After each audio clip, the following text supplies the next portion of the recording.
హరే కృష్ణ దండత్ ప్రణామాలు అందరి భక్తులకి స్వాగతం. ఈరోజు మన శ్రీమద్ భాగవతం కక్షంలోకి. ఈరోజు మనము శ్రీమద్ భాగవతం కొత్త అధ్యాయాన్ని ఆరంభించబోతున్నాము. 4వ స్కందంలో 27వ అధ్యాయం. ఇక్కడ పురంజనుడి యొక్క కథ చర్చ జరుగుతుంది. ఇంకా తర్వాత ఏం జరిగిందనే విషయాలు ఈ అధ్యాయంలో చర్చించబడ్డాయి. మనము మంగళాచరణ చేసుకొని ఈరోజు 1 నుంచి 12వ శ్లోకం వరకు చర్చించుకోవడానికి ప్రయత్నిద్దామంట. ఓం అజ్ఞానతిమిరాంధస్య జ్ఞానాంజనశలాకయ చక్షురున్మిళితం యేన తస్మై శ్రీగురవే నమః. శ్రీచైతన్యమనోభీష్టం స్థాపితం యేన భూతలే స్వయం రూపః కదా మహ్యం దదాతి స్వపదాంతికం. వందేహం శ్రీగురూన్ శ్రీయుతాపదకమలం శ్రీగురూన్ వైష్ణవాంశ శ్రీరూపం సాగ్రజాతం సహగణ రఘునాథాన్వితాం తం సజీవం సాద్వైతం సావధూతం పరిజనసహితం కృష్ణచైతన్యదేవం శ్రీరాధా కృష్ణపాదాన్ సహగణ లలితా శ్రీవిశాఖాన్వితాంశ. నమో ఓం విష్ణుపాదాయ కృష్ణప్రేష్టాయ భూతలే శ్రీమతే భక్తివేదాంత స్వామినితి నామినే. నమస్తే సారస్వతే దేవే గౌరవాణి ప్రచారిణే నిర్విశేష శూన్యవాది పాశ్చాత్యదేశతారిణే. నమో మహావదన్యాయ కృష్ణ ప్రేమ ప్రదాయతే కృష్ణాయ కృష్ణ చైతన్య నామినే గౌరత్విషే నమః. हे कृष्णा करुणा सिंधु दीनबंधु जगत्पते गोपेश गोपिकाकांत राधाकांत नमोस्तुते. तप्त कांचन गौरांगी राधे वृंदावनेश्वरी वृषभानुसुते देवी प्रणमामि हरिप्रिये. नीलाचल निवासाय नित्याय परमात्मने बलभद्र सुभद्राभ्यां जगन्नाथाय ते नमः. वाञ्छाकल्पतरुभ्यश्च कृपासिन्धुभ्यैव च पतितानां पावनेभ्यो वैष्णवेभ्यो नमो नमः. जय श्री कृष्ण चैतन्य प्रभु नित्यानंद श्री अद्वैत गदाधर श्रीवासादि गौरभक्तवृंद. हरे कृष्ण कृष्ण कृष्ण हरे हरे हरे राम राम राम हरे हरे. హరే కృష్ణ.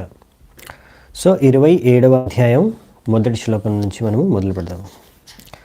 నారద ఉవాచ ఇత్తం పురంజనం సద్ర్యగ్ వశమానీయ విభ్రమైః పురంజనీ మహారాజ రేమే రమయతి పతిం. నారదుని ఇక్కడ మనకి చెప్తున్నాడు. ఎవరికి? ప్రాచీన భరిషిత్ రాజాకి ఇక్కడ పురంజనుడి కథ చెప్తున్నారు. ఓ రాజా, ఈ విధంగా ఇప్పుడు దీని తర్వాత పురంజని అంటే పురంజనుడి యొక్క భార్య, ఆమె ఆయన్ని విమోహితపరిచేసింది. ఆమె ద్వారా మోహితుడైపోయాడు. ఆమె తద్వారా పురంజనుడిని తన నియంత్రణలోకి తెచ్చేసుకుంది. ఈ విధంగా ఆయనకు అన్ని రకాల సుఖాలని ఇచ్చి పురంజని అంటే పురంజనుడి యొక్క భార్య ఈ విధంగా ఆయనకెంతో సంతృప్తినిచ్చింది. ఈ విధంగా ఇప్పుడు పురంజనుడి స్టోరీ మనం చర్చించుకుంటున్నాము. మనము చర్చించుకున్నాం. పురంజనుడు వేటకు వెళ్ళి అక్కడ ఎన్నో ప్రాణుల్ని చంపడం, అదంతా కూడా పాపకార్యాలు. ఇంద్రియ భోగ వృత్తిని ఆశించి ధర్మాన్ని ఇంట్లో వదిలేసి, ధర్మపత్తిని వదిలేసి అప్పుడు ఆయన వేటాడడానికి వెళ్ళాడు. అక్కడ ఎన్నో రకాల ప్రాణుల్ని చంపేశాడు. ఇదంతా మనము పాపకార్యాలతో పోల్చి చర్చించుకున్నాము. తాత్పర్యాల ప్రభుపాదుల ద్వారా చెప్పారు. ఈ విధంగా ఇప్పుడు ఇంటికి వచ్చేసి మళ్ళీ ధర్మపత్తిని స్వీకరించి సద్బుద్ధితో ఇప్పుడు మళ్ళీ ధర్మానుసారంగా జీవితాన్ని జీవిస్తున్నారు. కానీ ఇందులో ఆయన ఇప్పుడు ముఖ్యంగా జరిగేది ఏంటంటే ఇక్కడ కూడా పోల్చి చెప్తారు. మళ్ళీ మామూలుగా ఇలా పాప కార్యాలు వెళ్ళి చేయట్లేదు, కానీ ఇంట్లోనే ఒక్కొక్కసారి ఇప్పుడు ఇలా ధర్మాన్ని అనుసరించు. ఎందుకంటే భార్య పిల్లల్ని సంసారాన్ని అంటే పోషించడం, చూసుకోవడం, వాళ్ళని సంతృప్తికరంగా ఉంచడం, ఇది కూడా ఒక ధర్మం. సో ఈ ధర్మంలో మునిగిపోయి మెల్లిగా ఇంకా ఆసక్తి పెరిగిపోయి ఇప్పుడు పురంజనుడికి ఆ విధంగా ఇప్పుడు తన భార్య ద్వారా మోహితుడైపోయాడు. ఈ తద్వారా ఏంటంటే తన భార్యను సంతృప్తిపరుస్తున్నాడు, ఇంట్లోనే ఉన్నాడు. కానీ అతను తన యొక్క జీవిత ఉద్దేశం, మనిషి జీవిత ఉద్దేశం యొక్క మోక్షం, భక్తి అనే విషయాన్ని అతను ఇంకా మర్చిపోయాడు అనమాట. ఆ విషయాన్ని మర్చిపోయి ఓన్లీ తన ధర్మాన్ని నిర్వర్తిస్తూనే, అంటే భౌతిక ధర్మాన్ని నిర్వర్తిస్తూనే అతను అందులోనే నిమగ్నమైపోయి అందులోనే ఆసక్తుడైపోయాడు అనమాట తన భార్య పట్ల. సో ఇప్పుడు దాని తర్వాత తనకు సంతానం వస్తుంది వాళ్ళ పిల్లల పట్ల.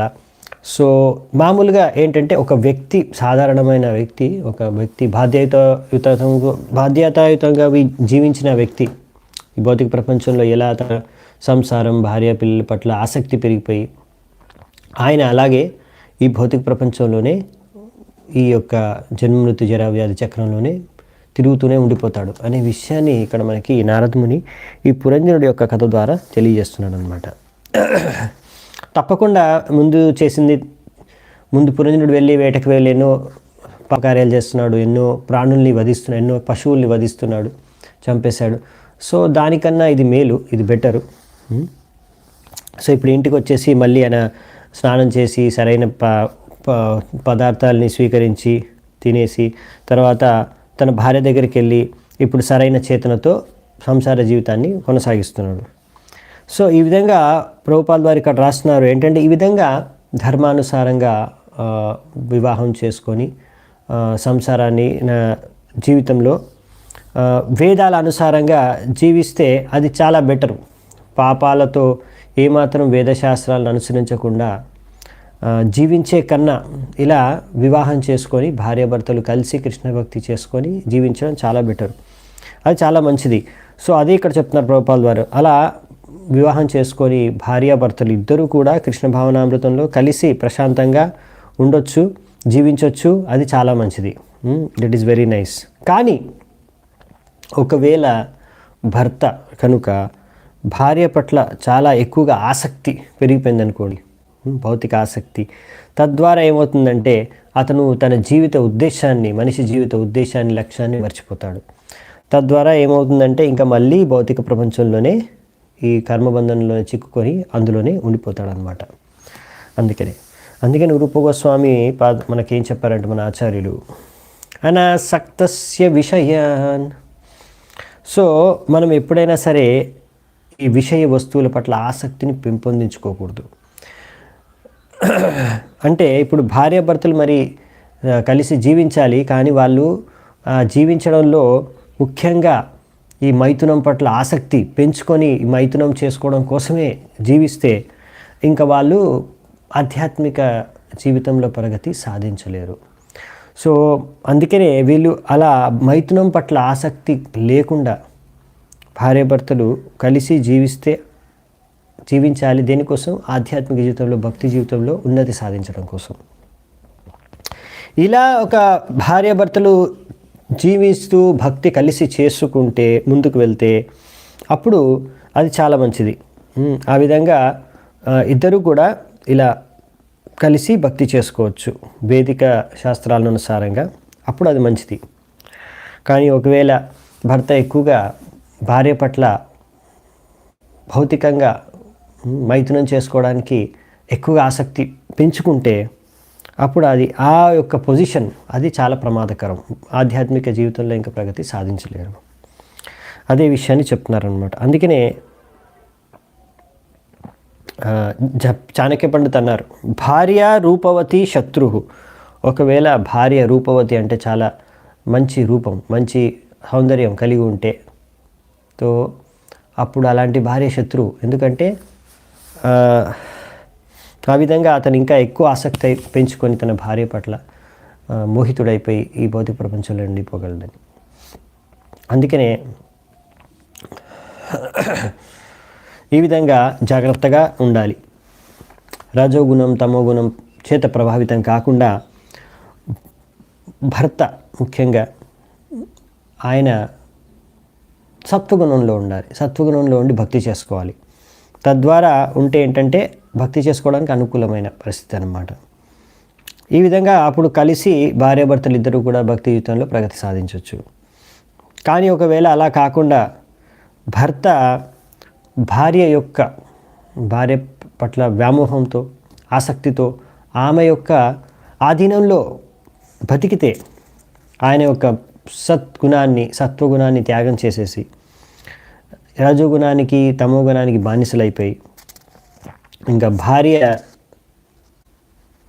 ఆధీనంలో బతికితే, ఇంకా అప్పుడు అంటే భార్య పట్ల ఆసక్తి బతికితే ఇంకప్పుడు మొత్తం కలుషితమైపోయినట్టు వాతావరణం అని ఇక్కడ చెప్తున్నారు.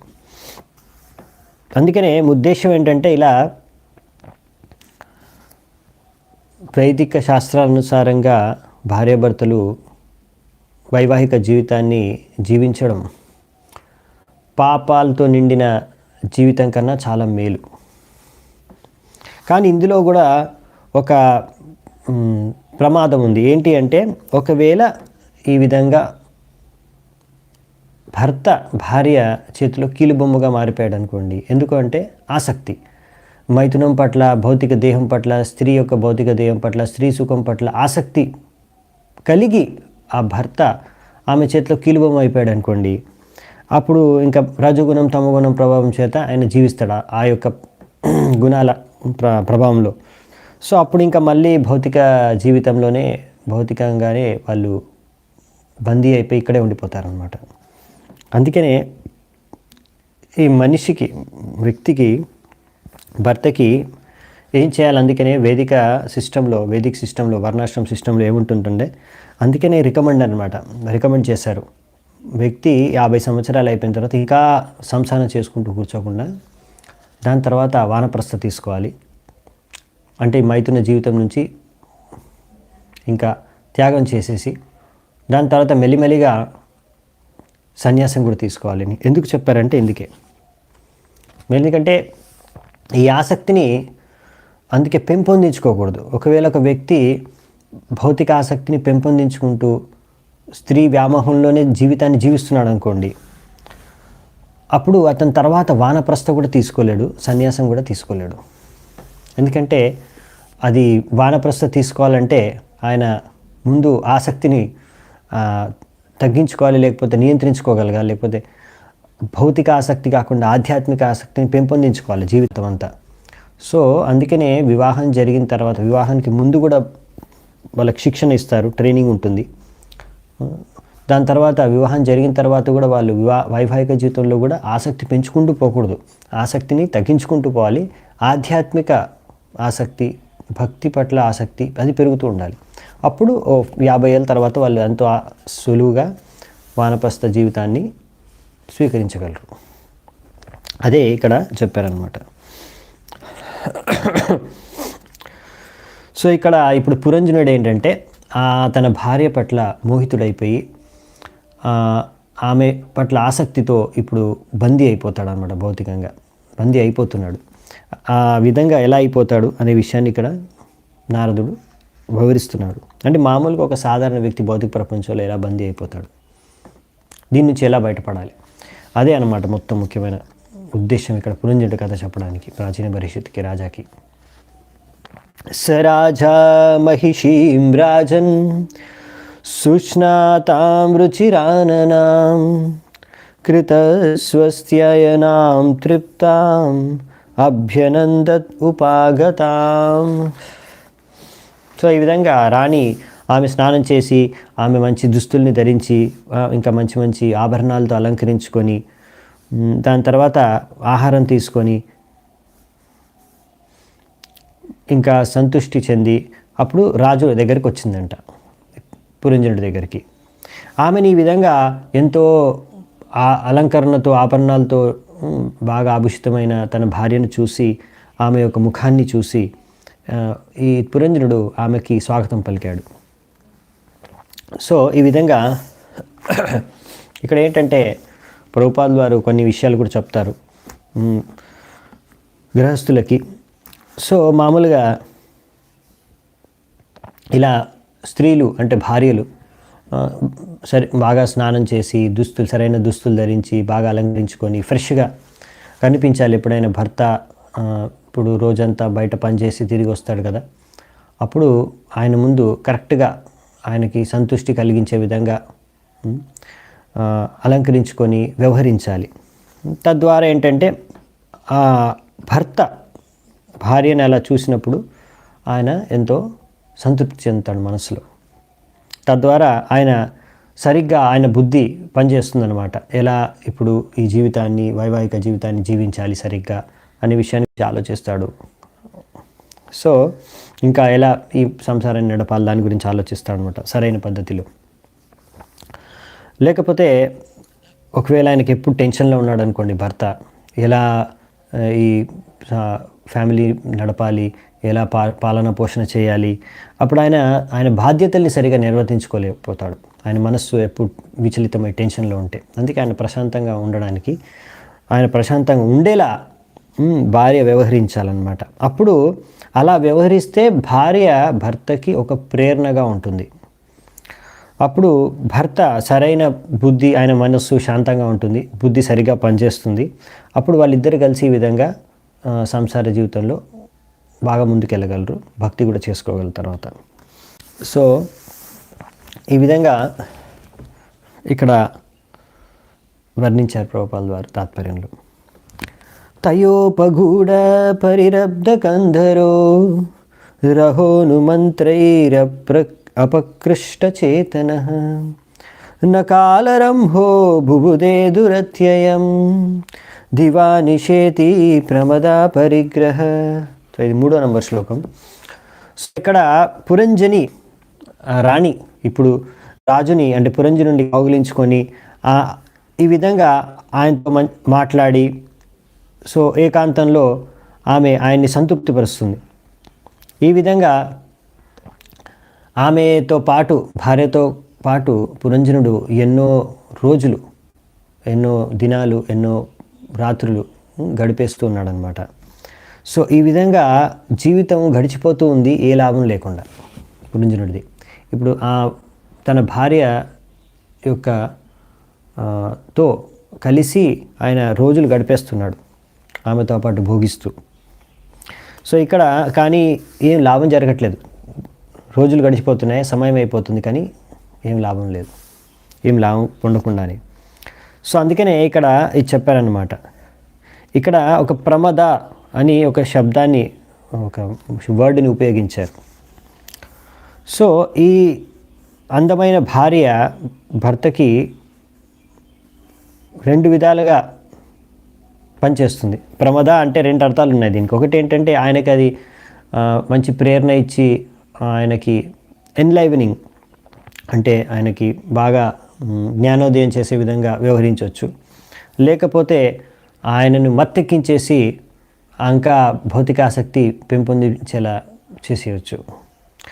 సో అందుకనే మామూలుగా ఈ విధంగా ఎవరైనా మామూలుగా వివాహమైన వాళ్ళు ఈ విధంగా దినాలు రాత్రులు గడిపేస్తూ వెళ్ళిపోతూనే ఉంటాయి, రోజులు గడిచిపోతూనే ఉంటాయి అలా వైవాహిక జీవితంలో సంసారం చేసుకుంటూ.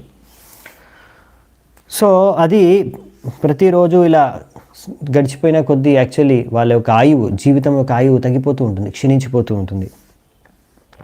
సో కానీ ఎందుకు ఇక్కడ చెప్పారంటే ఈ విధంగా గడిపేస్తే ఏం లాభం లేకుండా సమయం అంతా నష్టమైపోతుందని, అంటే మనిషి యొక్క చేతనని కృష్ణ భావనామృతంలో ఉండడానికి అందులోనే నిమగ్నమై ఉండేలా దానికోసం ప్రయత్నించాలి. ప్రతి సమయాన్ని కూడా దానికోసం ఉపయోగించాలి. సో అలా కాకుండా ఓన్లీ స్త్రీతో భోగించడానికే దినాలు రాత్రులు గడిపేసుకుంటూ వెళ్ళిపోతుంటే, దానికోసమే పనిచేయడం, దానికోసమే జీవించడం అనేది జరుగుతూ ఉంటే సమయం అంతా గడిచిపోతూ ఉంటుంది, మీ ఆయువు అంతా తగ్గిపోతూ ఉంటుంది, లాభం ఏం దొరకదు. సో ఇలా ఎందుకు జరుగుతుందంటే ఒక వ్యక్తి ఎప్పుడైనా ఎక్కువగా ఈ యొక్క తన స్త్రీ పట్ల, తన భార్య పట్ల ఎక్కువ వ్యామోహితమైపోయి ఉంటే, ఆసక్తుడైపోయి ఉంటే, అప్పుడు అతనికి కృష్ణ భావనామృతం ఇంకా భక్తి గురించి ఆయనకి ఆసక్తి ఆయనలో పెంపొందదనమాట. దాని గురించి భక్తి చేసుకోవాలి, కృష్ణ భావనామృతంలో ఉండాలి అనే విషయం పైన వాళ్ళకి ఆసక్తి అనేది కలగదు. సో అందుకనే ఇక్కడ రాస్తున్నారు ప్రభుపాల్ వారు, మీరు ఎన్ని డాలర్లు ఎన్ని డబ్బులు ఖర్చు పెట్టినా కానీ ఒక్క క్షణం ఏదైతే గడిచిపోయిందో అది మళ్ళీ తిరిగి మీరు కొనుక్కోలేరు. ఎన్ని డబ్బులు ఖర్చు చేసినా సరే ఒక్క క్షణం ఏదైతే మీ జీవితంలో ఇప్పుడు వెళ్ళిపోయిందో గడిచిపోయిందో అది మళ్ళీ మీరు పొందలేరు, దాన్ని కొనలేరు. అందుకనే సమయం అనేది చాలా విలువైంది. సో ఇలా మోహితులైపోయిన వాళ్ళు సమయం ఎలా గడిచిపోతుందో, స్త్రీ యొక్క సాంగత్యంలో ఒక పురుషుడు స్త్రీ సాంగత్యంలో వాళ్ళ సమయాన్ని ఎలా గడిచిపేస్తున్నారో, ఎలా వెళ్ళిపోతుందో సమయం వాళ్ళకే తెలియదు. సమయం అంతా వెళ్ళిపోతుంది. సో దీనివల్ల ఏం లాభం జరగదు, మొత్తం నష్టమే. సో అందుకనే ఇదే అన్నిటికన్నా పెద్ద నష్టం జీవితంలో ఏంటంటే కృష్ణ భావనామృతంలో లేకుండా మనము సమయాన్ని వృధా చేయడమే. అన్నిటికన్నా పెద్ద నష్టం ఇదే. ఎందుకంటే ఆ సమయాన్ని మనం ఎన్ని డబ్బులు ఇచ్చినా కొనుక్కోలేము. అందుకే మన ప్రతి క్షణాన్ని కూడా ప్రతి సమయాన్ని కూడా భార్యాభర్తలైనా సరే వాళ్ళిద్దరూ కలిసి కృష్ణ భావనామృతంలో ముందుకెళ్ళడానికి సమయాన్ని వినియోగించాలి. అదే ఇక్కడ చెప్తున్నారన్నమాట. లేదు ఇలాగే భార్యాభర్తలు సంసార జీవితంలోనే భోగించుకుంటూ ముందుకు దినాలు రాత్రులు గడిపేస్తూ ఉంటే శ్రమ ఏవహి కేవలం, ఎంత శ్రమించిన ఆ వ్యక్తి సంసార జీవితంలో బతకడానికి పోషించడానికి ఇవన్నీ కూడా శ్రమ మాత్రమే, దానివల్ల ఏం లాభం లేదు. అందుకనే ఏదో నేను భార్య పిల్లల్ని పోషించేస్తున్నాను, దానికోసం నేను తెగ కష్టపడిపోతున్నాను కాబట్టి నేను చాలా గొప్ప, ఎందుకంటే నేను సంసారాన్ని నడుపుతున్నాను, ఒక ఫ్యామిలీని నడుపుతున్నాను అనుకుంటే సరిపోదు. దానివల్ల ఏం లాభం లేదు, అది వేస్ట్. ఒకవేళ మీరు జస్ట్ మీ ఫ్యామిలీని పోషిస్తున్నారు, పిల్లల్ని భార్యని పోషిస్తున్నారు, దానికోసం మీరు దినమంతా కష్టపడుతున్నారు, నేను చాలా గొప్ప, నేను చాలా గ్రేట్, నా మహాత్ముడిని అనుకుంటే మూర్ఖత్వం అది. అదే ఇక్కడ చెప్తున్నారనమాట. ధర్మస్వనుష్ఠిత పుంసాం విశ్వక్సేన కథాసుయ నోత్పాదయేద్యతిరతిం శ్రమ ఏవహి కేవలం. శ్రమ ఏవహి కేవలం. మీరు ఎంత బాగా మీ ధర్మాన్ని, భౌతిక ధర్మాన్ని, సంసార ధర్మాన్ని, భార్యాభర్తల్ని చూసుకోవడం, ఇవన్నీ ఎవరు ఏ ధర్మాన్ని, భౌతిక ధర్మాన్ని బాగా నిర్వర్తించుకొని చాలా మంచిదే మీరు నిర్వర్తిస్తున్నారు. కానీ ఒకవేళ అలా మీ భౌతిక ధర్మాల్ని నిర్వర్తించుకుంటూ కృష్ణుడి యొక్క కథ పట్ల, విశ్వక్సేను కథాసుయ, కృష్ణుడి యొక్క కథల పట్ల, కృష్ణ కథ పట్ల మీకు గనక ఆసక్తి పెరగట్లేదనుకోండి, నోత్పాదయేత్ యతిరతిం, ఒకవేళ రతి ఉత్పన్నం అవ్వట్లేదు కృష్ణుడి కథ వినడానికి, ఉత్పాదయేత్ ఉత్పన్నం అవ్వట్లేదు రతి కృష్ణుడి కథ వినడానికి, అప్పుడు ఏంటి, మీరు ఎంత భౌతిక ధర్మాన్ని ఎంత బాగా నిర్వర్తించినా శ్రమ ఏవహి కేవలం. సో ఇక్కడ చెప్పేది ఏంటంటే, సో భార్యాభర్తలు కలిసి భక్తిలో ప్రగతి సాధించడానికి ప్రయత్నించాలి. ఎలా ఇద్దరికి ఒకరు హెల్ప్ చేసుకొని భక్తిలో ఎలా ముందుకెళ్ళాలి, కృష్ణ భావనామృతంలో ఎలా ఉండాలి ప్రతి సమయంలో, దాని గురించి ప్రయత్నించాలి. అలా ప్రయత్నించకుండా ఓన్లీ మనకు భార్యాభర్తలు అందరూ కూడా జస్ట్ భోగించుకుంటూ తినేసి పడుకొని ఇలాగే దినాలు గడిపేస్తూ ఉంటే అప్పుడు సమయం అంతా వెళ్ళిపోతుంది, మీ ఆయువు తగ్గిపోతూనే ఉంది, ప్రతి క్షణం ఆయువు తగ్గిపోతూనే పోతుంది. సో అది తిరిగి మీకు సమయం మళ్ళీ మీరు దాన్ని కొనుక్కోలేరు. సో సమయం అంతా వృధా అయిపోతుంది, ఏం లాభం లేకుండా. అదే ఇక్కడ చెప్తున్నారనమాట. శయాన ఉన్నద్ద మధో మహామనా మహారతల్పే మహిషి భుజోపది తామేవ వీరో మనుతే పరం యతస్ తమోభిభూతో న నిజం పరం చయత్. ఈ విధంగా ఇక్కడ ఏం రాశారంటే, ఇలా పురంజనుడు సంపూర్ణంగా మాయామోహితుడైపోయాడు, సంపూర్ణంగా తన భార్య యొక్క సౌందర్యానికో ఆమె యొక్క శరీరానికో ఆసక్తుడైపోయాడు, మోహితుడైపోయాడు.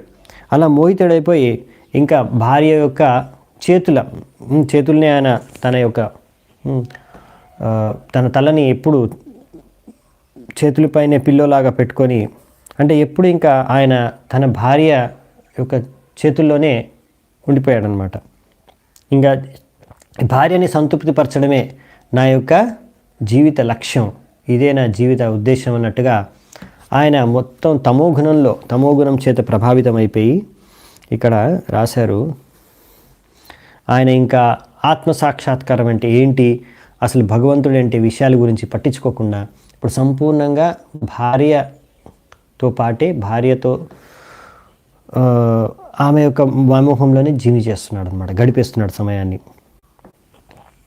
సో అందుకనే ఇక్కడ ఇదే చెప్పారనమాట, మనిషి జీవితము ఆత్మ సాక్షాత్కారం పొందడానికి.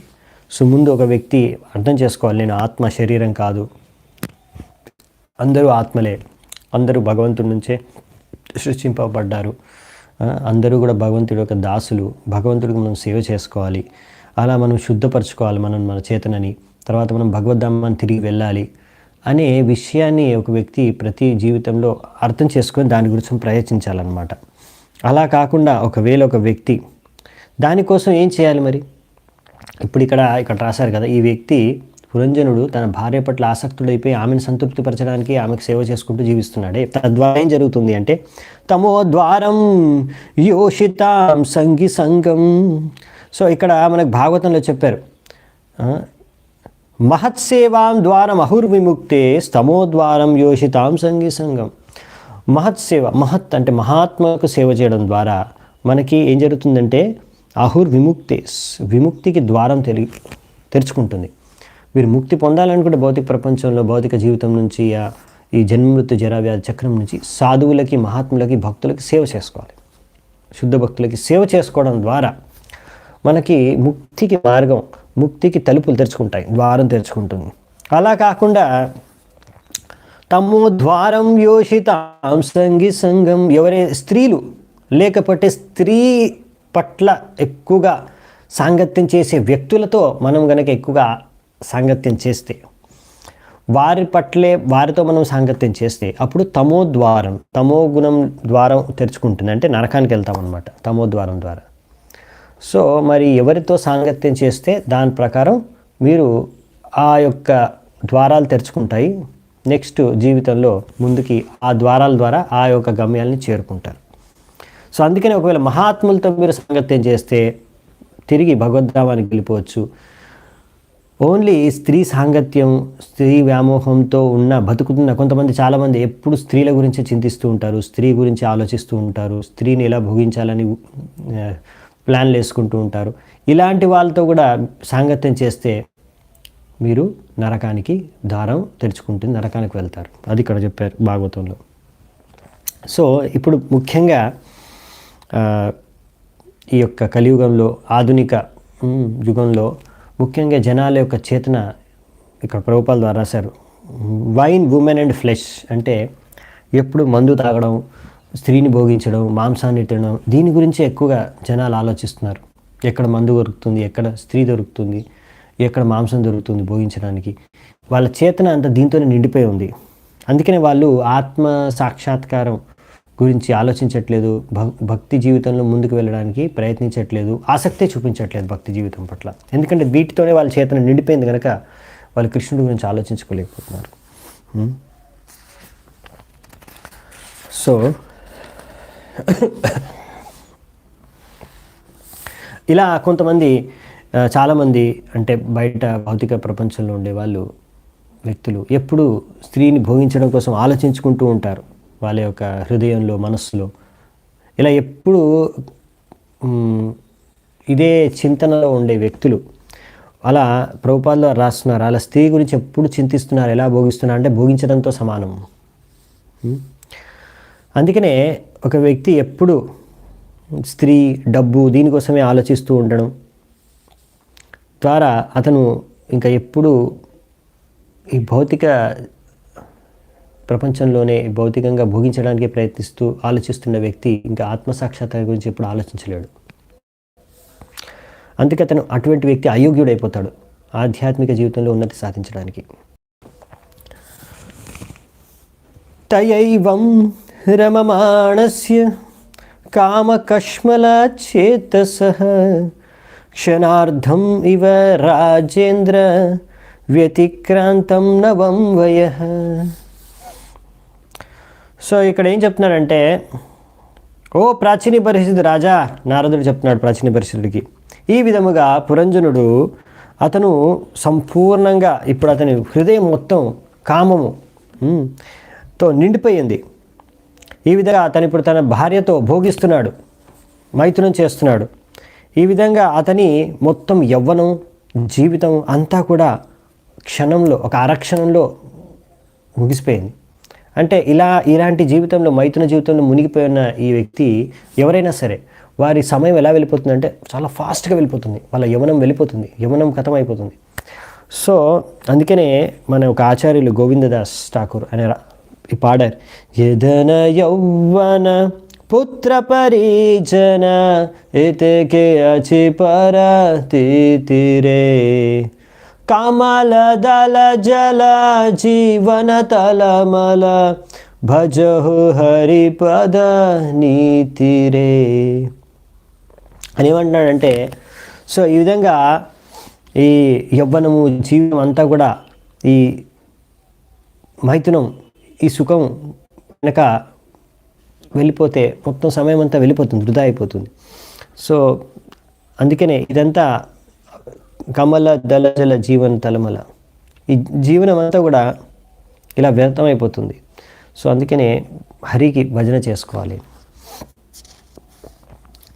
సో మామూలుగా ఏంటంటే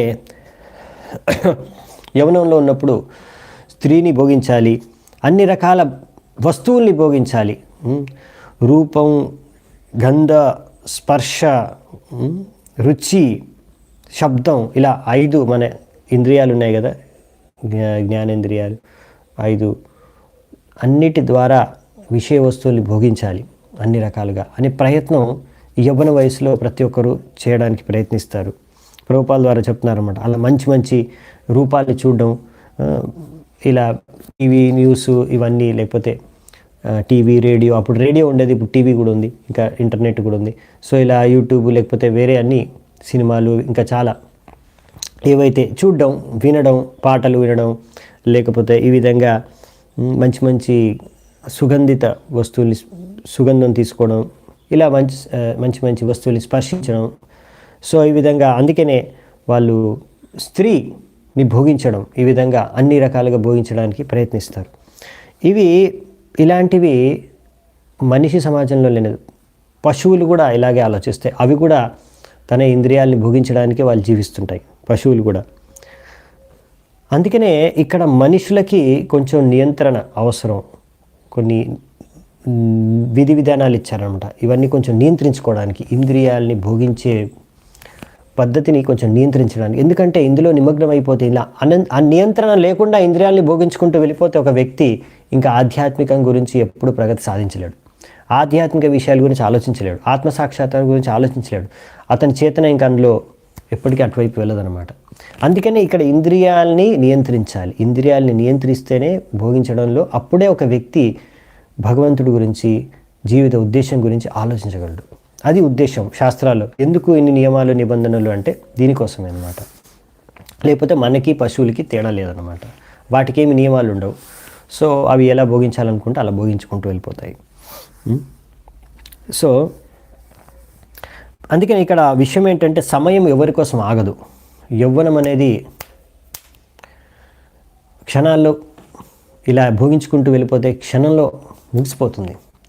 యవ్వనం ఎక్కువసేపు ఉండదు. యవ్వన వయసు ప్రభుపాల ద్వారా రాస్తున్నారు, వెళ్ళిపోతుంది. తర్వాత ఆలోచిస్తాడు, అరే ముసలోడు అయిపోయిన తర్వాత అసలు అరే నేను మొత్తం నా జీవితాంతం అంతా వ్యర్థం చేశాను భోగించుకోవడంలో. ఇలా చాలామంది భక్తులు లేటుగా వస్తారు భక్తిలోకి.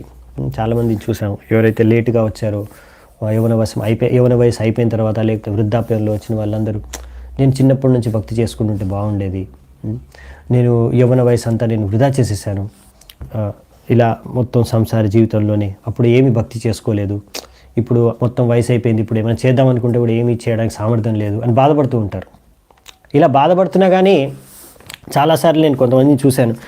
సరే మీరు అంటున్నారు కదా, నేను చిన్నప్పటి నుంచి భక్తి చేసుకోలేకపోయాను, ఇప్పుడు నేను వృద్ధాప్యం వచ్చిన తర్వాత భక్తి జీవితంలోకి వచ్చాను, నేను యవ్వన వయసులో భక్తి చేసుకోలేదు, అప్పుడు ఎంతో చేయగలిగేవాడిని, సేవ కానీ భక్తి కానీ, ఇప్పుడు చేయలేకపోతున్నాను, అంతగా భక్తి సరిగ్గా చేసుకోలేకపోతున్నాను, ఎందుకంటే నా ఇంద్రియాలన్నీ కూడా ఇప్పుడు క్షీణించిపోయాయి, అన్ని రకాల రోగాలు వచ్చేసాయి, నాకు సామర్థ్యం లేదు, శక్తి లేదు చేయడానికి ఏమి. సో అలా ఆలోచిస్తూ బాధపడుతూ ఉంటారు. సరే నేను అన్నాను, సరే మీ పిల్లలు ఉన్నారు కదా, మీ కొడుకు, కూతురు, కోడలు, మీ మనవరాళ్ళు కూడా ఉన్నారు కదా, మరి వాళ్ళందరినీ భక్తిలోకి తీసుకురండి అంటే, ఓహో వాళ్ళు చాలా బిజీ ఇప్పుడు, వాళ్ళు భౌతిక ప్రపంచంలో, భౌతిక జీవితంలో వాళ్ళు బిజీ ఉన్నారు. సో వాళ్ళని మాత్రం వాళ్ళు చాలామంది ఇంట్రెస్ట్ చూపించరు. సో ఈ విషయం అర్థం చేసుకోవాలి మీరు. ప్రతి ఒక్కరు కూడా ఇప్పుడు ఎవరైతే క్లాస్ వింటున్నారో కూడా, ఒకవేళ మీరు ఎవరైనా సరే, చాలా ఇంపార్టెంట్. భక్తి అనేది ముసలోళ్ళు అయిపోయిన తర్వాత చేసుకునేది కాదు, చిన్నప్పటి నుంచి చేసుకోవాలి. చాలా ఇంపార్టెంట్ అది. సో మీరు మీ ఇంట్లో ఉన్న వాళ్ళందరికీ చిన్నతనం నుంచి భక్తి జీవితంలో తీసుకురావడానికి ప్రయత్నించండి. ఎంత కష్టపడతారు మీరు. నేను ఎంతోమంది పేరెంట్స్ని చూశాను. వాళ్ళ టెన్షన్ అంతా ఏ స్కూల్లో జాయిన్ చేయాలి పిల్లాడిని, దానికోసం ఎన్ని లక్షల రూపాయలైనా సరే, దాని అడ్మిషన్ ఫీజు, డొనేషన్ ఇచ్చేనా, ఎలాగైనా సరే మంచి స్కూల్లో సీట్ సంపాదించాలి, మంచి కాలేజీలో సీట్ సంపాదించాలి, లక్షల రూపాయలు డబ్బులు ఖర్చు చేసి మొత్తం ఎంత టెన్షన్ తీసుకుంటారో. అందులో 1% టెన్షన్ కూడా వాళ్ళు తీసుకోరు. భక్తి జీవితంలో రావడానికి, వాళ్ళ పిల్లల్ని భక్తి జీవితంలో తీసుకురావడానికి 1% కూడా శ్రమించరు, 1% కూడా శ్రద్ధ తీసుకోరు. కానీ వాళ్ళంతా పాడైపోయిన తర్వాత పిల్లలు, లేకపోతే వాళ్ళ జీవితాంతం అంతా అయిపోయిన తర్వాత, అయ్యో నేను మొత్తం జీవితాంతం వేస్ట్ చేసేసాను, అయ్యో నా పిల్లలందరూ అన్ని చెడలవాట్లకి బానిసలైపోయారు, అయ్యో ఇప్పుడు ఎలా, ప్రభుజీ మీరేమైనా చేస్తారా? చేస్తాం ఇప్పుడు. సో మీరు ముందెందుకు తీసుకురాలేదు? సో అందుకనే చాలా ఇంపార్టెంట్ అంటే మీరు ఎంత కష్టపడుతున్నారో భౌతికంగా, అందులో దానికన్నా ఎక్కువ కష్టపడాలి మీరు ఆధ్యాత్మిక ప్రగతి సాధించడానికి. ఎందుకంటే ప్రపంచం అంతా కూడా అదే ఇంద్రియాల్ని భోగించడానికి అందరూ వెళ్తున్నారు. సో మీరు దానికోసమే ప్రయత్నించి, దానికోసమే కష్టపడే దానికన్నా ఆలోచించాలి. ఎలాగైనా సరే ఇప్పుడు మనం ఇది అగెయిన్స్ట్ ద కరెంట్ అనమాట. అంటే మనము అందరూ ఒకవైపు వెళ్తే మనం ఇంకోవైపు వెళ్తున్నాం. సో ఎక్కువ శ్రమించాలి మనం, భక్తి చేసుకోవాలి భౌతిక ప్రపంచంలో, కలియుగంలో. అంటే మనము కొంచెం మన సైడ్ నుంచి మనకు అది భగవంతుడు ప్రేరణ ఇచ్చినప్పుడు, భగవంతుడు తలుచుకున్నప్పుడు భక్తి చేసుకుంటారు వాళ్ళందరూ కూడా. అలా చేసుకోరు. మీరు ప్రయత్నించాలి, ప్రతి ఒక్కరూ ప్రయత్నించాలి. వాళ్ళ ఇంటి వాళ్ళు ప్రతి ఒక్కరు భక్తులు అవ్వడానికి మీరు ప్రతి ఒక్కరు ప్రయత్నించాలి. సో అది ఇంపార్టెంట్ అనమాట. ఎలాగైతే మనం ఎంతో శ్రమిస్తాం మన ఇంట్లో వాళ్ళందరినీ, ఇక్కడ పురంజనుడు ఎంతో శ్రమించి పాలించడానికి, పోషించడానికి, అంతే శ్రమించాలి భక్తిలో కూడా ముందుకెళ్ళడానికి. భక్తి మాత్రం ఆటోమేటిక్గా అయిపోవాలనుకుంటారు, ఫ్రీగా అయిపోవాలనుకుంటారు, ఏం శ్రమించకుండా, ఏం కష్టపడకుండా. కానీ భౌతికంగా ప్రగతి సాధించడానికి మాత్రం మేము చాలా కష్టపడతాం, ఎంత కష్టపడడానికైనా రెడీ. సో అందుకనే ఈ విషయాన్ని గురించి బాగా ఆలోచించాలన్నమాట. ఒకవేళ అందుకే ఇక్కడ చెప్పారు, భౌతికంగా ఒక వ్యక్తి బాగా మునిగిపోతే ఇంకా ఆధ్యాత్మికం గురించి ఆలోచించలేడు. అందుకే అవి నియంత్రించాలి. భౌతిక కార్యాలని, భౌతిక ఇంద్రియ తృప్తి కార్యాలని నియంత్రించి అప్పుడు భక్తి చేసుకోవాలి. సో దీనికి కొంచెం కష్టపడాల్సి వస్తుంది. తయైవం రమమాణస్య కామకష్మలా చేతసః క్షణార్ధం ఇవ రాజేంద్ర వ్యతిక్రాంతం నవం వయః. సో ఇక్కడ ఏం చెప్తున్నారంటే, ఓ రాజా ప్రాచీన పరిషత్, ఈ విధముగా పురంజనుడు, ఇది మనం చర్చించుకున్నాం, సారీ ఈ శ్లోకం ఆల్రెడీ నడుస్తుంది. ఈ విధంగా ఇప్పుడు ఈ యవ్వనం అనేది వెళ్ళిపోతుంది, ఎక్కువసేపు ఉండదు. ఇలా మాయామోహితమై జీవిస్తే యవ్వనం మీకు తెలియని సమయంలోనే అయిపోతుంది. సో ఇక్కడ మనకి పశువులకి, మరి పశువులకి ఎందుకండి నియంత్రణ లేదు? పశువుల్ని కూడా నియంత్రించాలి కదా, వాటికి కూడా నియమం ఉండాలి. పశువులకి ఎలా అంటే భగవంతుడు వాళ్ళకి, నేను ముందు కూడా చెప్పాను, కర్మ సిద్ధాంతం అనేది వాళ్ళకి వర్తించదు, మనుషులకు మాత్రమే వర్తిస్తుంది. పాపం పుణ్యం అనేది మనుషులకు మాత్రమే, పశువులకు లేదు. ఎందుకంటే పశువులకి అంత తెలివి లేదు, అంత చేతన వాళ్ళది ఇంకా వికసించలేదు, వాటికి ఇంద్రియాలు నియంత్రించుకునే శక్తి సామర్థ్యం కూడా లేదు. ఇంకొకటి ఏంటంటే పశువుల్లో వాళ్ళకి చాలా స్వతంత్రం కూడా లేదు, మనకున్నంత స్వతంత్రం, మనకున్నంత చేతన వీళ్ళకి లేవు. సో పశువులు ఎలాగంటే అవి ఎప్పుడు కూడా ప్రకృతి నియమాల్ని ఉల్లంఘించవు పశువులు. ఒకవేళ ఫర్ ఎగ్జాంపుల్ ఎప్పుడు పశువులకి ఒక సమయం ఉంటుంది ఎప్పుడు మైథునం చేయాలో, అదే సమయంలో మైథునం చేస్తాయి అంతే. ఒక ఉదాహరణకి సింహం ఎంతో శక్తివంతమైంది, అవునా? మీ అందరికీ తెలుసు, సింహం రాజు. సో ఈ సింహం మొత్తం సంవత్సరంలో ఒక్కసారి మైథునం చేస్తుంది, మైథునంలో పాల్గొంటుంది అంతే. సో అవి ప్రకృతి నియమాల్ని ఉల్లంఘించవు అన్నమాట పశువులు. కానీ మనిషి మాత్రం, అందుకే మనిషికి కూడా నియంత్రణ ఉందన్నమాట. ఇక్కడ రాశారు క్లియర్గా, మనిషి కూడా, మీరు గృహస్థులైనా సరే వైవాహిక జీవితంలో కూడా ఒక వ్యక్తి మాసంలో ఒకసారి మాత్రమే మైథునం చేయాలి, అది కూడా స్త్రీతో, తన భార్యతో మైథునం చేయాలి, అది కూడా పిల్లల్ని కనడానికి, కృష్ణ భావనామృతంలో. సో అలా అన్నమాట. ఒకవేళ మళ్ళీ స్త్రీ గర్భవతి అయిపోతే భార్య, అప్పుడు ఆమెతో మైథునం చేయకూడదు.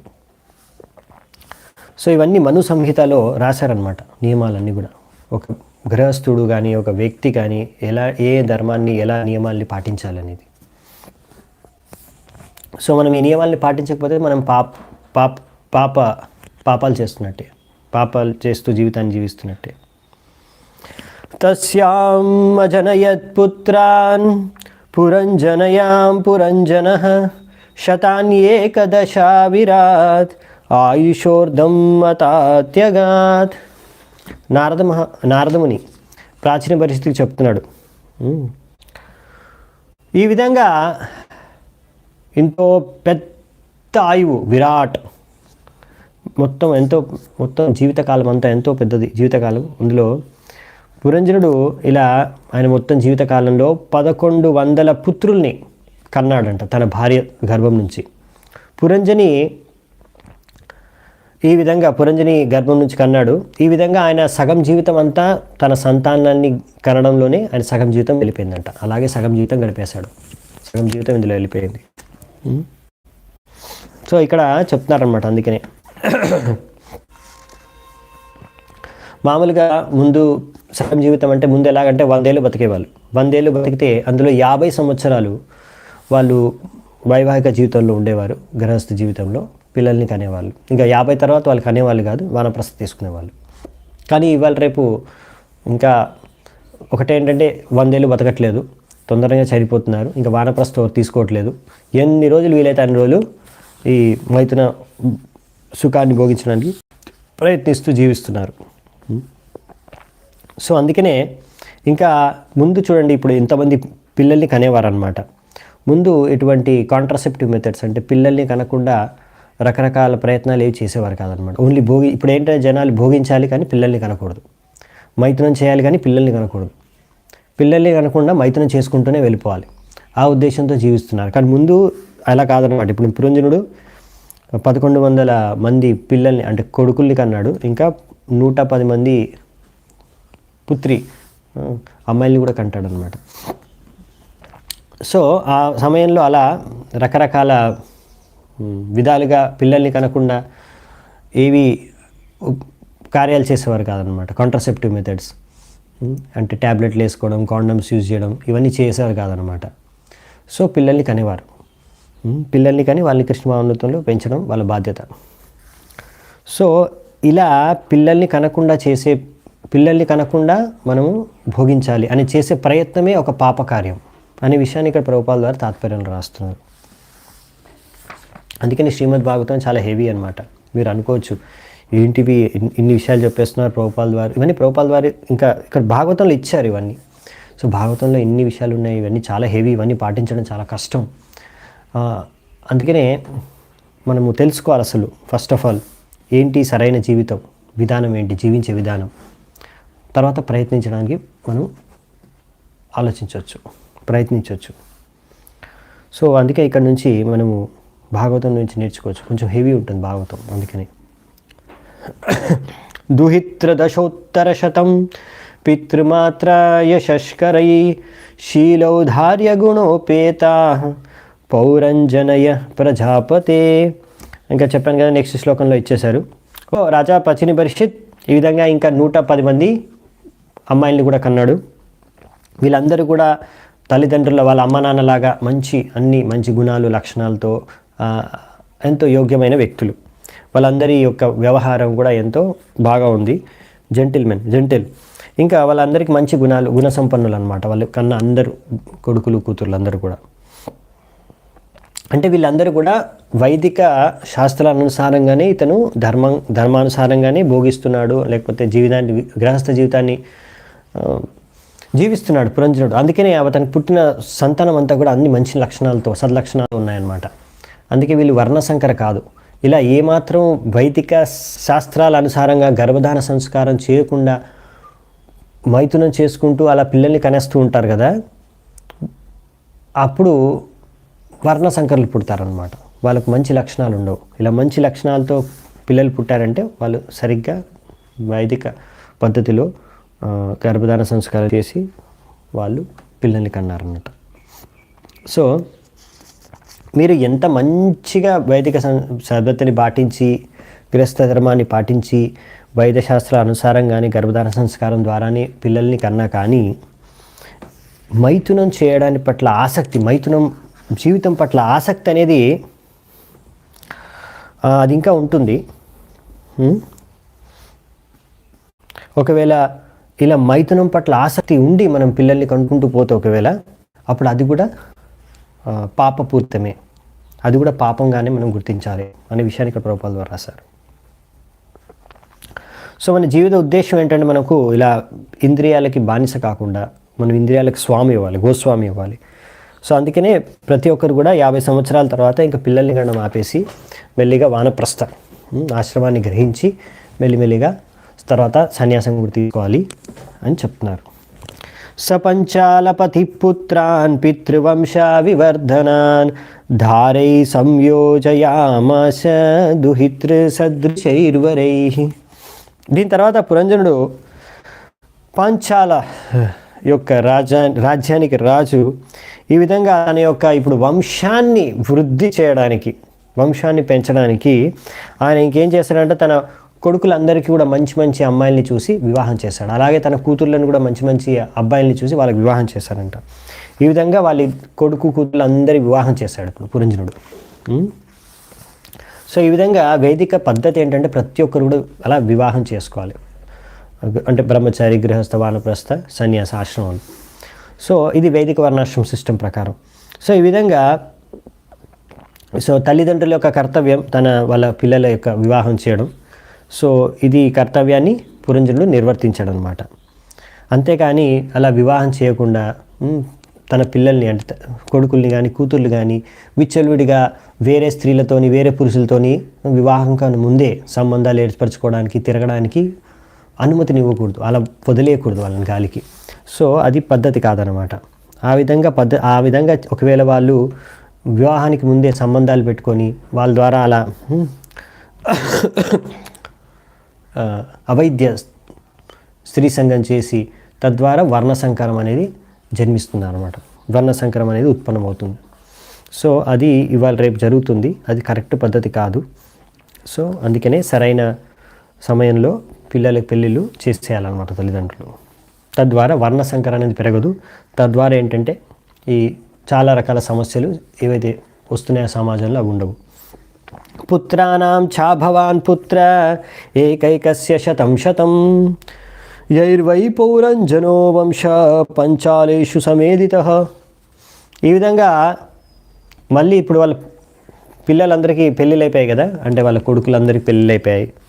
సో మళ్ళీ ఒక్కొక్క కొడుకు కూడా ఎంతోమంది సంతానాన్ని కన్నారంట. అంటే ఇప్పుడు ఆయనకి మనవళ్ళు కూడా పుట్టేశారు, మనవళ్ళు మనవరాళ్ళు చాలామంది వచ్చేసారనమాట. ఇప్పుడు ఈ విధంగా పంచాల నగరం అంతా కూడా ఆయన కొడుకులు కూతుర్లు వాళ్ళ యొక్క పిల్లలు అంటే మనవళ్ళు మనవరాళ్ళతో నిండిపోయిందంట మొత్తం పంచాల నగరం. ఇక్కడ మనకి పంచాల నగరం అంటే బేసికలీ శరీరం, ఇక్కడ మన తులనలో పురంజనుడు అంటే జీవాత్మ. సో ఈ విధంగా ఆయన ఒక భౌతిక కార్యాల ద్వారా మొత్తం నింపేశాడనమాట మొత్తం. సో ఇక్కడ ఏంటంటే ఈ విధంగా ఆయన చేస్తున్నాడు అన్నీ కూడా కర్మకాండ అనమాట. అంత వేదిక ధర్మం ప్రకారమే అన్నీ చేస్తున్నాడు కార్యాలు. సో కర్మకాండ, సో కర్మకాండ జ్ఞానకాండ, ఇవి కర్మకాండ చేయడం ద్వారా కూడా మీకు రియాక్షన్స్ వస్తాయి.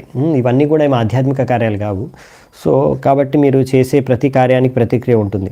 కర్మకాండ జ్ఞానకాండ కేవల విషేర భాండ అమృత భలియ ఏవే ఖాయ్ నానా యోని సదా ఫిరే కదర్య భక్షణ కరే తార జన్మ అదపతే.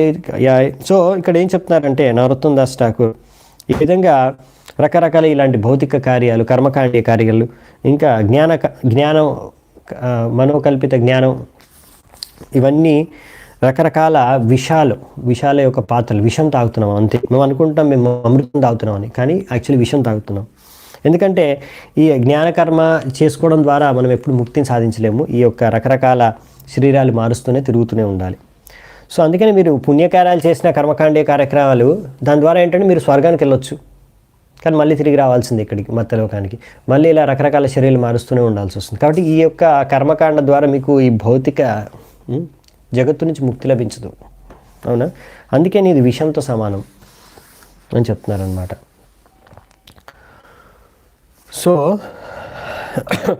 ఈ విధంగా ఈ ప్రకృతి నియమం ప్రకారం ఎలా నడుస్తుందంటే చాలామంది ఇలా ఎంతోమంది పిల్లల్ని కనేసి సంతానం కనేసి పాపులేషన్ పెరిగిపోయింది అనుకోండి, తర్వాత ఏదో ఒకటి ప్రకృతి వైపరీత్యం వస్తుంది, ఏదో ఒకటి ఏ తుఫాను, ఏ భూకంపమో, ఏ యుద్ధమో జరిగి ఏ రోగమో మహమ్మారులు వచ్చి మళ్ళీ పాపులేషన్ అంతా కంట్రోల్లో చేస్తారన్నమాట, అందరినీ చంపేసి ఎక్స్ట్రా ఉన్న వాళ్ళందరినీ. సో ఈ విధంగా భూత్వా ప్రళీయతే, ఇలా సృష్టి సంహారం అనేది ఈ యొక్క భౌతిక ప్రపంచంలో జరుగుతూనే ఉంటుంది. సో అందుకనే ఒక వ్యక్తి ఒకవేళ ఇలాంటి కర్మకాండి కార్యక్రమాలు చేసుకుంటూ ఇక్కడే గ్రహస్థాశ్రమంలో ఇక్కడే భౌతిక ప్రపంచంలో ఉండాలనుకోవడం అనేది మూర్ఖత్వం. అందుకని ప్రహ్లాద్ మహారాజ్ అంటాడు, యన్మైతు నాది గృహమేది సుఖం హి తుచ్చం.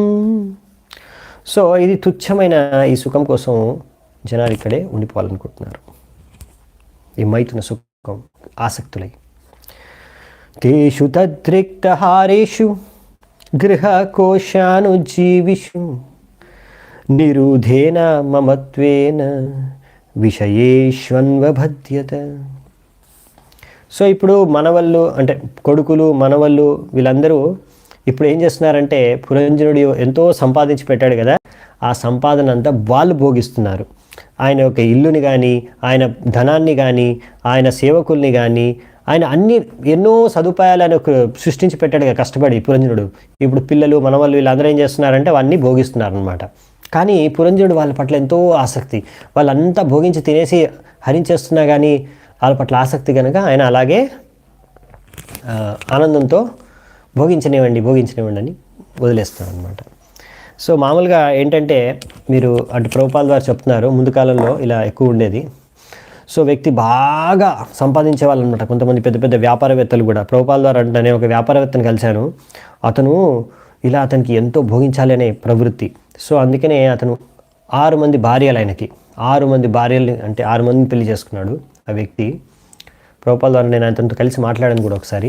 సో నేను తెలిసింది ఏంటంటే 6 మందిని కన్నాడు, 6 మంది భార్యల్ని పెళ్లి చేసుకున్నాడు. దాని తర్వాత ఎంతో డబ్బు సంపాదించాడు. ఎప్పుడు దినమంతా కూడా ఇలా ఇంకా ఎక్కువ డబ్బు సంపాదించాలి దాని గురించి ఆలోచన. ఎందుకంటే దాని తర్వాత వాళ్ళ నుంచి ఆయనకి కొడుకులు మనవరాళ్ళు అందరూ వచ్చేసారు కదా.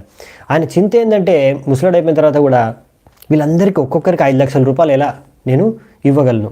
ఎంతోమంది ఇప్పుడు పెద్ద ఫ్యామిలీ అయిపోయిందనమాట. ప్రతి ఒక్కరికి 5 లక్షల రూపాయలు నేను ఇవ్వడానికి అరేంజ్మెంట్ చేస్తాను, వాళ్ళు బాగా సుఖంగా ఉండాలి భోగించి. సో దానికోసం ఇంకా దినము రాత్రి చచ్చే వరకు ప్రయత్నిస్తున్నాను అనమాట. ఇది మూర్ఖత్వం. ఇది మూర్ఖత్వం, ఇలా జీవించడం. సో ఇలా మొత్తం జీవితాంతం సంపాదించడం, తద్వారా వాళ్ళు పుత్రులు సంతానం వాళ్ళందరూ కూడా బాగా భోగిస్తూ ఆనందంతో ఉండాలి అని దానికోసమే జీవితాంతం అంతా కష్టపడ్డం అనేది మూర్ఖత్వం. ఎందుకంటే ఆ వ్యక్తి ఎంతో సంపాదిస్తున్నాడు డబ్బులు, కానీ ఎందుకు? నా కొడుకులు, నా కూతుర్లు, నా మనవళ్ళు, నా మునవరాళ్ళు, వచ్చే జనరేషన్స్ అందరూ కూడా వాళ్ళు భోగించి హాయిగా ఉండాలి, కష్టపడకుండా. నేను కష్టపడతాను వాళ్ళందరి తరఫున, నేను చాలా గొప్ప పని చేస్తున్నాను, వాళ్ళకు భోగించడానికి అన్ని సదుపాయాలు నేను క్రియేట్ చేస్తున్నాను, దానికోసం నా జీవితాంతం అంతా పెట్టేస్తాను, ఇంకా నేను జీవితంలో సంపాదించిన డబ్బంతా దానికోసమే. కానీ అసలు విషయం ఏంటంటే అంత ఆస్తి సంపద అన్నిటికీ అసలైన ఓనర్ ఎవరు? భగవంతుడు. సో మనం ఎంతో డబ్బు సంపాదించవచ్చు. ప్రభుపాల్ వారు ఎన్నోసార్లు చెప్పారు, మీరు ఎంత డబ్బు కావాలంటే అంత సంపాదించండి, కానీ అంతా కూడా భగవంతుడి సేవలో పెట్టాలి, ఎందుకంటే భగవంతుడి సంపత్తి. అలా భగవంతుడి సేవలో పెట్టకుండా మీరు ఎంతో కష్టపడ్డ డబ్బంతా కూడా మీ మనవళ్ళు మనివరాళ్ళు కూడా భోగిస్తూనే జీవించాలి జీవితాంతం కూడా కష్టపడకుండా, దానికోసం మీరు సమకూర్చి పెడితే మూర్ఖత్వం, దానికన్నా మూర్ఖత్వం ఇంకోటి లేదు. మీరు అనుకోవచ్చు అదేంటి అందరూ అలాగే చేస్తారు కదా, అదే మూర్ఖత్వం. సో డబ్బుని మనం భగవంతుడి సేవకు వినియోగించాలి. నా మనవళ్ళు, నా మునిమరవాళ్ళు వాళ్ళందరూ భోగించాలని దాచిపెట్టి వాళ్ళ కోసం పంచి పెట్టకూడదు, భగవంతుడి సేవలో వినియోగించాలి. ఎందుకంటే అసలైన భోక్త భగవంతుడు, మీ మనవళ్ళు మునవరాళ్ళు కొడుకులు కూతుర్లు కాదు. అదే విషయం ఇక్కడ స్పష్టంగా చెప్తున్నారు భాగవతంలో ప్రభుపాల్ వారు. ఇవన్నీ కూడా చదవాలి మీరు తాత్పర్యాల్లోంచి. ఓన్లీ పురంజనుడి స్టోరీ నుంచి ఏదో టైంపాస్ స్టోరీ కాదు, ఇది ప్రతి ఒక్కరి స్టోరీ అనమాట. ఇప్పుడు నెక్స్ట్ అదే చెప్తారనమాట. తర్వాత నారదుని ఏమని చెప్తారంటే, నెక్స్ట్ శ్లోకం చూద్దామంట. ఇజేచ క్రతుభిర్ఘోరైర్ దీక్షిత పశుమారకై దేవాన్ పితృన్ భూతపథీన్ నానా కామో యథా భవాన్. ఇక్కడ ఏం చెప్తున్నారంటే నారదముని, ఓ రాజా నీలాగే లాస్ట్కి చెప్పేశారు. ఇక అది ఎవరి కథో కాదు, పురంజనుడిది, ఇండైరెక్ట్గా చెప్పేశారు, ఒక మాట మా శ్లోకంలో చెప్పేశారు. యథా భవాన్ నీలాగే. ఈ యొక్క పురంజనుడు గడ ఎన్నో కోరికల్లో మునిగిపోయి ఆ కోరికలన్నీ తీర్చుకోవడానికి, భౌతిక కోరికలు, ఇంకా అన్ని రకాల కర్మకాండి కార్యక్రమాలు చేసుకుంటూ, తర్వాత ఎన్నో రకరకాల దేవీ దేవతల్ని పితృల్ని ఆరాధించుకోవడం, రకరకాల సమాజ కార్యాల్లో మునిమగ్నం అయిపోయి ఇలా ఎన్నో యజ్ఞాల రూపంలో ఎన్నో రకాల పశువుల్ని కూడా బలి తీసుకున్నాడు నీలాగే. సో బేసికల్లీ ఇక్కడ చెప్పేది ఏంటంటే, ఇప్పుడు డైరెక్ట్గా నారదుని డిస్క్లోజ్ చేస్తాడు అనమాట రహస్యం. అసలు ఎవడు ఈ పురంజనుడు, ఎవరి కథ ఇది, అది నీ కథే. డైరెక్ట్గా నీ పేరు చెప్పకుండా నువ్వే చేస్తున్నావు అని చెప్పకుండా ఇండైరెక్ట్గా చెప్పాల్సి వచ్చింది. ఎందుకు? ఎందుకంటే ఇప్పుడు నారదుని ఆయన ఒక వైష్ణవుడిగా ఆయనకి ఎంతో దయ. అనవసరంగా కర్మకాండ పేరుతో, యజ్ఞం పేరుతో ఎన్నో పశువుల్ని చంపేస్తున్నాడు. అవునా? ఈ పశువుల్ని చంపేస్తున్నాడు, అమాయకమైన పశువుల్ని వధించేస్తున్నాడు ఈ వ్యక్తి. ఎలాగైనా ఈ పశువు అతను ఆపాలి. కానీ ఇప్పుడు డైరెక్ట్గా చెప్పేసి నువ్వు ఆపే యజ్ఞాలు అంటే ఆ రాజు వినడు. నేను యజ్ఞం చేస్తున్నాను, వేదిక యజ్ఞాలని నేను ఎలా ఆపుతాను, నేను ఆపనని చెప్తాడు. అందుకనే ఇలా పురంజనుడి కథ చెప్పి అతని చేత ఇప్పుడు ఏం చేసే కార్యాలు, నువ్వు ఇలాంటి మూర్ఖత్వం పనిచేస్తున్నా దీన్ని ఆపేసే ఇప్పుడన్నా అని చెప్పడానికి స్టోరీ అంతా చెప్పారు. సో కొంతమంది అంటారు ఇలా బేసికల్లీ, అందుకనే బుద్ధ అవతారం రూపంలో కూడా భగవంతుడు వచ్చాడు. ఇలా అందరూ మాంసం తినడం కోసం యజ్ఞం పేరుతో పశువుల్ని చంపేసి తింటున్నారు. కాబట్టి అప్పుడు ఆయన ఒప్పేసి ఆపేశాడు, అహింసని బోధించాడు. ఇప్పుడు ప్రజలు ఏంటంటే, ఇప్పుడు ఎందుకండి మీరు మాంసం తినకండి అంటే వాళ్ళ కారణం ఏం చెప్తారంటే, మాకు తినాలి, మాంసం తినడం వదిలేయలేము, మాకు బాగా ఆసక్తి, ఆ రుచికి ఆసక్తి మాకు అని చెప్పరన్నమాట. వాళ్ళు ఏం చెప్తారు, ముఖ్యంగా కొంతమంది అలా కూడా చెప్పేస్తారు, మాకు ఆసక్తి, మేము వదలమని. కొంతమంది ఏమంటారంటే, మాంసం తినకపోతే విటమిన్స్, ప్రోటీన్స్ మాకు ఎన్ని కావాలో శరీరానికి స్వస్థంగా ఉండాలంటే సరిపోవు. అందుకే మాంసం బాగా తింటేనే శరీరం స్వస్థతతో ఉంటుంది. ఇంకా బాగా స్త్రీని భోగించాలి, అప్పుడు ఇంకా ఫిట్గా ఉంటుంది శరీరం, ఏం బలిహనం కాకుండా ఉంటుంది. ఇంకా దాని తర్వాత మరి స్త్రీని భోగించాలి, మాంసం తినాలి అంటే చాలా డబ్బు ఖర్చు కదా, ఫ్రీగా దొరకవు కదా ఇవి. సో దానికోసం బాగా కష్టపడాలి. మళ్ళీ బాగా కష్టపడాలంటే శరీరం బాగా స్ట్రాంగ్గా ఉండాలి, అంటే బాగా మాంసం తినాలి. సో వీళ్ళ సిద్ధాంతం ఇదన్నమాట. సో ఇలా ఇవన్నీ మందు, మాంసం తినడం, స్త్రీని భోగించడం చాలా అవసరం, ఇంకా కష్టపడడం కూడా అవసరం ఇవన్నిటి కోసం. సో అందుకే మా జీవితాంతం అంతా ఇందులోనే వెళ్ళిపోతుంది. సో అందుకనే ఇలాంటి కర్మకాండీయ గ్రంథాలని, కర్మకాండీయ విషయాల్ని ఖండించారు నారదుని. వ్యాసదేవుడు శ్రీమద్ భాగవతం రచించడానికి ప్రేరణ ఇది. చాలా పురాణాలు, ఇతిహాసాల్లో ఇవే రాసున్నాయి కర్మకాండీయాల గురించి, కర్మకాండి విషయాల గురించి. నువ్వు దీని గురించి వర్ణించకు, వర్ణిస్తే నువ్వు ఎప్పుడు అసంతృప్తిని మిగులుతావని నారదుని వ్యాసదేవుడికి చెప్పాడు. భాగవతం రాయడానికి అదే ప్రేరణ. జుగుప్సితం ధర్మకృతేను షష్టః స్వభావరక్తస్య మహాన్ వ్యతిక్రమః యద్వాక్యతో ధర్మ ఇతతారస్థితో న మన్యతే తస్య నివారణం జనః. సో ఇదే చెప్పారనమాట ఈ విషయాన్ని. నువ్వు ముందే జనాలు భోగించడానికి రెడీగా ఉన్నారు, ఎక్కడ ఆపర్చునిటీ దొరుకుతుందో భోగించడానికి అని, ఎంజాయ్ చేయడానికి. నువ్వు ఇంకా ఇలా ధర్మం పేరుతో, కర్మకాండ పేరుతో మీరు ఇష్టం వచ్చినంత భోగించుకోవచ్చు అని చెప్తే ఇంకా వాళ్ళు ఊరుకుంటారా? సో అందుకే కర్మకాండ కార్యక్రమాల్లో నిమగ్నం అయిపోయి ఉంటారు. అందుకనే నువ్వు ఇది కాకుండా భగవంతుడి యొక్క లీలల్ని, భగవంతుడి గుణమహిమల్ని, భగవంతుడి యొక్క భక్తి గురించి వర్ణించే శ్రీమద్ భాగవతాన్ని రచించు. అప్పుడు నువ్వు నిజంగా సంతృప్తి చెందుతావు. ఎందుకంటే ఇన్ని రకాల గ్రంథాలను నువ్వు రచించినా సంతృప్తి చెందట్లేదు. ఎందుకంటే ఇది అసలైన మేలు చేయలేదు మనిషికి. అసలైన మేలు చేసేది భాగవతం, శుద్ధ భక్తి మాత్రమే. ఇంకా ప్రభుపాల్ వారు చెప్తున్నారు ఇక్కడ, ఇంకా కలియుగంలో అయితే కొంతమంది ఎంతో మిషనరీ పేర్లు, మా మిషన్, ఈ మిషన్ XYZ మిషన్ అని ఉంటుంది పేరు. అలా మిషనరీ పేర్లలో అక్కడ సన్యాసులు కూడా మాంసం తింటూ ఉంటారు. మీరు సన్యాసం తీసుకొని మాంసం తిని కూడా వీరు ఆధ్యాత్మిక ప్రగతి సాధించవచ్చు అనే ఒక మూర్ఖ సిద్ధాంతాన్ని కూడా కొంతమంది కలియుగంలో అపసిద్ధాంతాన్ని ప్రచారం చేస్తున్నారు. వీళ్ళతో జాగ్రత్తగా ఉండాలి మీరు. ఓకే. సో ఇంకా లాస్ట్ ఈరోజు శ్లోకాన్ని చూద్దామంట. యుక్తేష్వేవం ప్రమత్తస్య కుటుంబాసక్తచేతసః అససాదా సవైకాలో యో ప్రియయోషితాం. ఈ విధంగా ఈ కర్మకాండ కార్యక్రమాల పట్ల ఎంతో ఆసక్తుడైపోయి పురంజనుడు ఇంకా తన యొక్క భార్య, పిల్లలు, ఇంకా మునమనవళ్ళు, వాళ్ళ సంతానం, వంశం పట్ల ఎంతో ఆసక్తుడైపోయి మొత్తం చేతన అంతా దాంతోనే కలుషితం అయిపోయి ఇంకా ఒక సమయానికి చేరుకున్నాడు. ఆ సమయం అస్సలు ఆయనకి ఇష్టం లేదు. ఏం సమయానికి చేరుకున్నాడు, ఏ పాయింట్కి చేరుకున్నాడు అంటే ఇప్పుడు ఆయన ముసలోడు అయిపోయాడు, వృద్ధాప్యం వచ్చేసింది అనమాట. ఇది ఎవ్వరూ కావాలనుకోరు, ఎందుకంటే దీని తర్వాత నెక్స్ట్ మృత్యు వచ్చేది, అవునా? సో ఎవరికి ఇలా ఎక్కువగా భౌతికత ఆసక్తితో ఉండే వాళ్ళకి వృద్ధాప్యం, ముసలితనం వాళ్ళకి ఇంకా మృత్యు అనేది ఇష్టం ఉండదు వాళ్ళకి. ఎందుకు ఇష్టం లేదు వాళ్ళకి? ఎందుకంటే ఇప్పుడు వాళ్ళు మృత్యు అయిపోతే ఇంకా వాళ్ళు భోగించే ప్లాన్లు ఎన్నో వేసుకొని పెట్టుకున్నారు కదా, ఇంకా కథ ఫినిష్ ప్లాన్స్ అన్నీ ఇంకా భోగించలేరు. వృద్ధాప్యం వచ్చేస్తేనే భోగించడానికి వాళ్ళు భోగించలేరు, ఎందుకంటే వృద్ధాప్యంలో అన్ని ఇంద్రియాలన్నీ క్షీణించిపోతాయి. మైథునం, సుఖం భోగించాలనే ఆసక్తి ఇంకా ఉంది హృదయంలో, కానీ భోగించడానికి సాధన మన శరీరం సహకరించట్లేదు. సో దాంతో వాళ్ళు ఎంతో మానసిక ఒత్తిడికి లోనైపోతారు, ఫ్రస్ట్రేషన్ అయిపోతుంది అనమాట వాళ్ళకి. నేను భోగించాలనుకుంటున్నాను కానీ నా శరీరం ఇప్పుడు ఎంత దుర్బలం అయిపోయింది, నా ఇంద్రియాలన్నీ క్షీణించిపోయాయి, ఇప్పుడు ఎలా నేను భోగించలేకపోతున్నాను. ఎన్నో తినాలనుకుంటాను, తినలేకపోతున్నాను. ఏదేదో చేయాలనుకుంటే ఏమి చేయలేకపోతున్నాను భోగించడానికి. సో ఫ్రస్ట్రేషన్ వచ్చేస్తుంది. సో అందుకే ఈ వృద్ధాప్యం అనేది వీళ్ళు కోరుకోరు, అలాగే మృత్యువుని కూడా కోరుకోరు.